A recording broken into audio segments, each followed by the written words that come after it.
ဒီချက်တွေကိုသာသိရင်သင် iPhone သုံးတဲ့နေရာမှာဆရာဖြစ်ပါပြီနံပါတ်1အပေါ်အမြန်ရောက်မဲ့ feature iPhone မှာသုံးနေရင်းနဲ့အောက်ဘက်ကို scroll လုပ်တာများပြီးအပေါ်ကိုပြန်ရောက်ချင်နေဆိုရင် iPhone ရဲ့ notch နေရာလေးဒါမှမဟုတ် dynamic island နေရာလေးကို tap လုပ်လိုက်တာနဲ့ချက်ချင်းကိုအပေါ်ရောက်သွားမှာပဲဖြစ်ပါတယ်နံပါတ်2ကင်မရာအများဆုံးဖွင့်နိုင်မဲ့ lock screen iPhone နဲ့တစ်ခုခုကိုရိုက်ချင်တဲ့အခါကင်မရာ app ထဲဝင်သွားစရာမလိုတော့ပါဘူးเนาะ lock screen မှာတင် swipe လုပ်ပြီးဖွင့်လို့ရတယ်เนาะနံပါတ်3 app တွေကို switch လုပ်ပြီးသုံးမယ်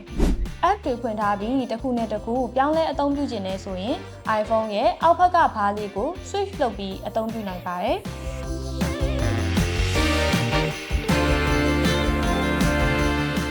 နံပါတ်4 app တွေများလို့ရှာခြင်းရင် spotlight search နဲ့ရှာမယ် spotlight search ကိုတော့ iPhone ရဲ့ home screen အလယ်လောက်ကနေအောက်ဘက်ကိုဆွဲလိုက်တာနဲ့ spotlight search လေးကြာလာမှာဖြစ်ပြီးလိုချင်တာကိုလွယ်လွယ်ကူကူရှာလို့ရနိုင်မှာဖြစ်ပါတယ်